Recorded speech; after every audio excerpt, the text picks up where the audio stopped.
Hello दोस्तों, आप सभी को मेरे YouTube चैनल पे स्वागत है।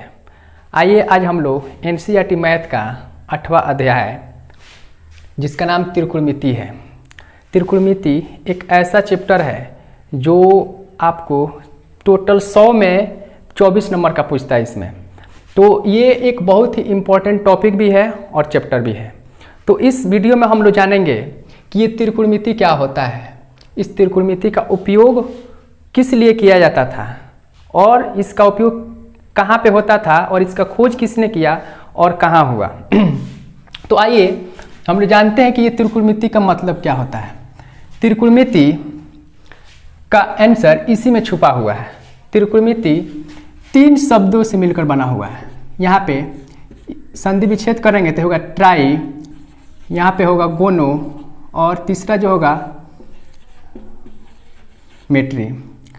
ट्राई मतलब होता है 3, गोनो मतलब होता है कोण या भुजा, और यहाँ पे है मेट्री। मेट्री मतलब होता है मापन, मेजरमेंट करना। तो इस त्रिकोणमिति का मतलब, इसका संधि विच्छेद करेंगे तो इसी में इसका आंसर छुपा हुआ है। यानी इसका संधि विच्छेद करेंगे तो क्या निकलेगा, ट्राई, गोनो और मेट्री। ट्राई मतलब 3, गोनो मतलब होता है कोण और भुजा, और मेट्री मतलब होता है मापन। अर्थात 3 कोण या भुजा के मापन को त्रिकोणमिति कहते हैं। यहाँ से इसको हिंदी में हम लोग त्रिकोणमिति कहते हैं। यहाँ से भी आप निकालेंगे तो यहाँ पे त्रि का मतलब होता है 3 कोण और मिति का मतलब होता है मापन करना। अर्थात 3 कोण के मापन को ही त्रिकोणमिति कहते हैं।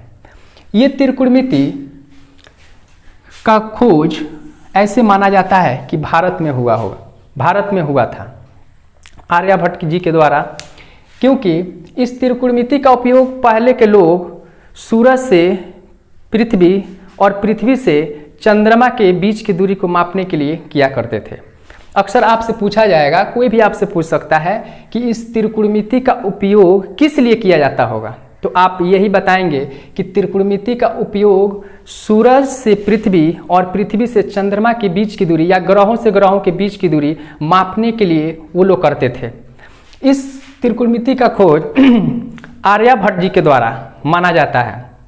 आर्यभट्ट ये अपने भारत के सबसे महान मैथमेटिशियन थे, जो कि अपने बिहार यानी पटना के रहने वाले थे। उन्होंने ही ये मैथमेटिक्स का सबसे इम्पोर्टेंट ब्रांच दिया, यानी कि शाखा, जिसको हम लोग त्रिकोणमिति कहते हैं। ये त्रिकोणमिति अभी हम लोग 10th में एक चैप्टर दिया हुआ है, लेकिन 11th और 12 में जाएंगे तो जितने भी मैथ का जो चैप्टर है सब में ये त्रिकोणमिति का उपयोग होगा। इसलिए इसको यहाँ पे हम लोग आसानी से एकदम बेसिक कॉन्सेप्ट को क्लियर करेंगे। तो ये त्रिकोणमिति के मतलब आपको समझ में आ गया। इसका डिफिनीशन कोई भी आपसे पूछे कि त्रिकोणमिति किसे कहते हैं, तो आप ये बताएंगे कि 3 कोण या भुजा के मापन को त्रिकोणमिति कहते हैं। और ये टोटली त्रिकोणमिति हम लोग त्रिभुज पे यानी कि ट्रायंगल पे पढ़ेंगे। और ये ट्रायंगल समकोण त्रिभुज होगा। समकोण त्रिभुज यानी कि इसमें देखिए आप 3 भुजा है, ये 3 भुजा है और इसमें 3 कोण है, और इसी को मापना त्रिकोणमिति कहलाता है। तो आइए हम लोग जानते हैं कि ये त्रिकोणमिति का उपयोग कैसे किया गया और इसका खोज कैसे किया गया। तो आपको इस त्रिकोणमिति के जानने से पहले इस त्रिभुज के बारे में हम लोग जानेंगे।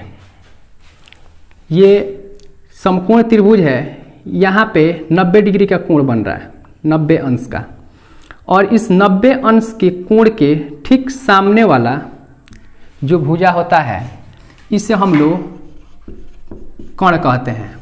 इसको इंग्लिश में हाइपोटेन्यूस कहते हैं। हाइपोटेन्यूस। यहाँ पे याद रखना आपको कि 90 डिग्री का कोण जहाँ पे बनता है, इसके ठीक सामने वाला जो भुजा होता है ना, ये वाला AC, इसको कर्ण बोलेंगे। और बस यहाँ पे 2 न्यून कोण है, एक C पे बन रहा है और एक A पर। तो यहाँ से जब यदि आप देखते हैं तो ठीक इसके सामने वाला ये जो भुजा होगा, इसको हम लोग हिंदी में लंब बोलते हैं और इंग्लिश में इसको परपेंडिकुलर बोलते हैं, परपेंडिकुलर। और ये नीचे वाला जिसको हिंदी में आधार और इसको इंग्लिश में बेस कहते हैं, ये वाला।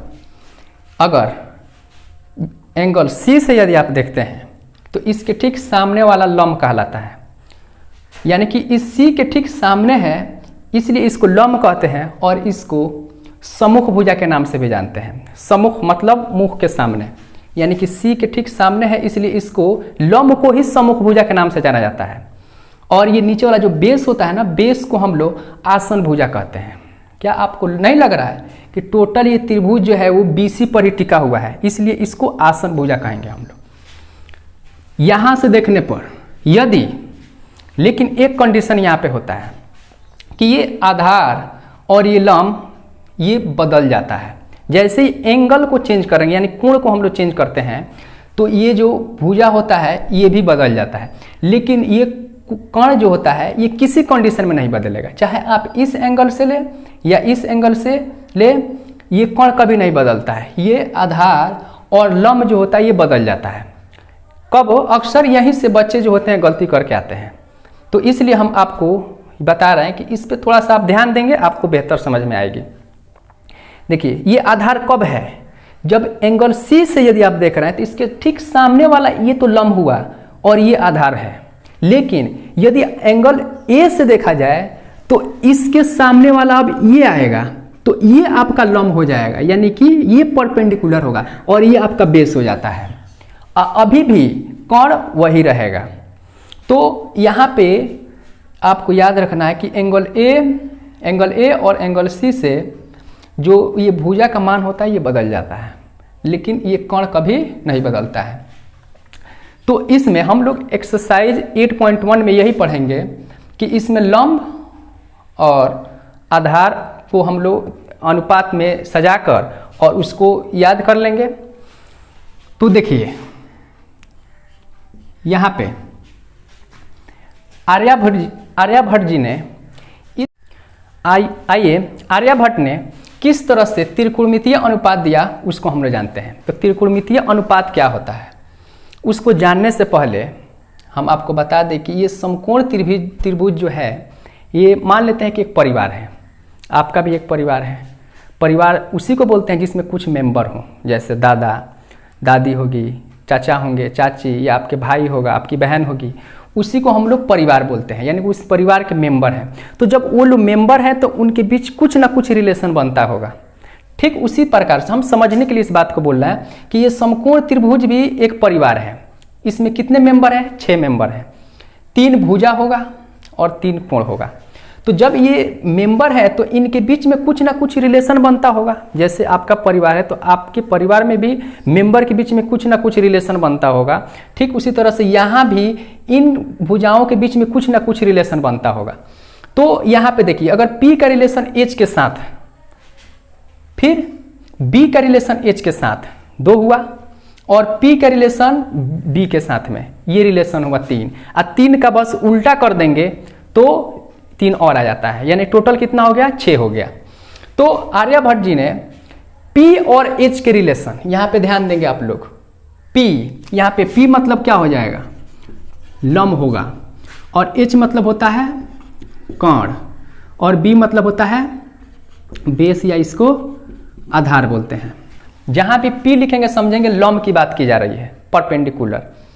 कोण मतलब हाइपोटेनियस। हाइपो मीन्स होता है बड़ा। पांडव 5 भाई था, उसका छठा भाई जो था उसका नाम था कर्ण। कर्ण के मतलब ही होता है बड़ा। हाइपो मीन्स होता है बड़ा।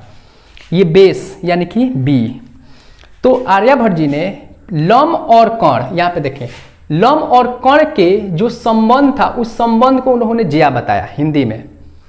आधार और कर्ण के जो संबंध था उसको कोज्या बताया, और लंब और आधार के जो संबंध था उसको स्पर्श ज्या बताया।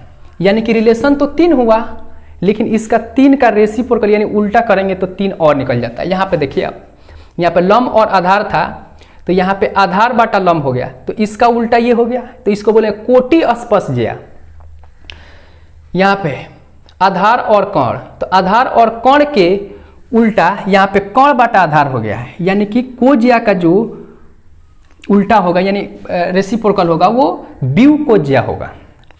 और यहाँ पे जिया होगा, जिया का जो उल्टा होगा ये होगा ब्यू जिया। ब्यू के मतलब ये होता है उल्टा, ब्यू मतलब उल्टा। तो इस तरह से कितना रिलेशन हुआ, 6 हो गया।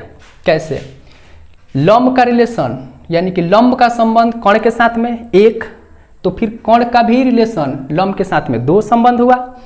लंब का रिलेशन आधार के साथ में 3, तो आधार का रिलेशन लंब के साथ में फिर हुआ 4। आधार का रिलेशन यानी संबंध कर्ण के साथ में 5वां हुआ, और फिर कर्ण का रिलेशन आधार के साथ, यानी कि टोटल 6 रिलेशन हुआ, जो कि यहाँ पे लिखा हुआ है आपका। यहाँ पे देखिए, फिर इन्होंने सोचा कि ये हिंदी में लिखने के लिए तो लिख दिए, लेकिन ये हिंदी जो है ये इंटरनेशनल लैंग्वेज नहीं है, तो ये केवल भारत वाले लोग समझ पाएंगे। तो उन्होंने क्या किया ना, इस हिंदी का नामकरण उन्होंने इंग्लिश में किया। जैसे यहाँ पे जिया, जिया का हिंदी इंग्लिश उन्होंने साइन बना दिया। कोजिया, कोजिया का इंग्लिश उन्होंने को साइन बनाया। अस्पर्श जिया का इंग्लिश उन्होंने टेंजेंट बताया, और कोटि अस्पर्श जिया का इंग्लिश कॉट टेंजेंट बताया। और यहाँ पे ब्यू कोजिया का सेकेंड और ब्यू जिया का को सेकेंड। तो इस तरह से ये अंग्रेजी नाम है। फिर भी अभी भी दिक्कत होगा, क्योंकि बहुत सारे स्टूडेंट इन बड़े नाम यानी कि ये बड़े नामों को याद नहीं कर पाएंगे, काफ़ी मुश्किल हो जाएगा। तो फिर उन्होंने सोचा कि क्यों ना हम इसका शॉर्ट नाम बना देते हैं, निक नेम माने छोटा। तो इन्होंने क्या किया ना, इसका 3 वर्ण को निकाल दिया। जैसे यहाँ पे साइन है, 3 साइन निकाल दिया इन्होंने। इसका 3 निकाला तो यहाँ पे कॉस हो गया, इसका 3 निकाले तो यहाँ पे टेन हो गया, यहाँ पे 3 निकाले तो यहाँ पे कॉट हो गया, और यहाँ पे 3 निकाले तो सेक हो गया, और यहाँ पे 3 निकालेंगे तो कॉस होगा। तो कॉस यहाँ भी है, तो ये 1 ना हो, इसलिए इसमें इन्होंने 2 और यहाँ पे बता दिए, यानी कि ई और सी बढ़ा दिए। तो ये हो गया कॉस सेक। तो यहाँ से इस तरह से ये त्रिकोणमितीय अनुपात प्राप्त हुआ। यहाँ से ये फैमिली हम बताए थे पहले कि एक फैमिली थी, कौन सी फैमिली है, तो इसलिए ये थीटा फैमिली से है। तो इसलिए हमने यहाँ पे साइन कॉस्ट इन सब में थीटा लगा दिया। अब इस तरह से आपका ये रेशियो, आपको बस इतना ही याद करना है, इतना ही याद रखना आपको, ठीक है। बस यही अगर आप इतना याद कर लेते हैं तो बस एक्सरसाइज जो आपका 8.1 होगा वो पूरा कंप्लीट हो जाएगा। तो एनसीईआरटी भी कंप्लीट होगा, और साथ में हम आपको भारतीय भवन को भी तैयारी कराएंगे। तो इसको याद करने का तरीका आपको बता देते हैं, थोड़ा सा एक लॉजिक बताते हैं आपको याद करने के लिए, एक ट्रिक बताते हैं। जैसे यहाँ पे पी से होता है, देखिए यहाँ पे पंडित बोला पंडिताइन, ऊपर वाला रेशियो आपको लेना है। कैसे आपको याद करना है, पंडित बोला पंडिताइन से बोल हरि हरि, तो पंडिताइन नहीं सुनती है तो पंडित गुस्सा होकर फिर नीचे से रिपीट करता है कि पंडित बोला पंडिताइन से बोल हरि हरि। इस तरह से आप इसको याद कर सकते हैं, और भी बहुत सारा ट्रिक इस तरह से आप इसको याद कर लेंगे। और इसके बाद हम लोग एक्सरसाइज 8.1 शुरू करेंगे, है ना। इसको आप अच्छे से याद कर लीजिए। अगर वीडियो आपको अच्छा लगा हो तो चैनल को सब्सक्राइब कीजिए, और कमेंट कीजिए, लाइक कीजिए और शेयर कीजिए। धन्यवाद।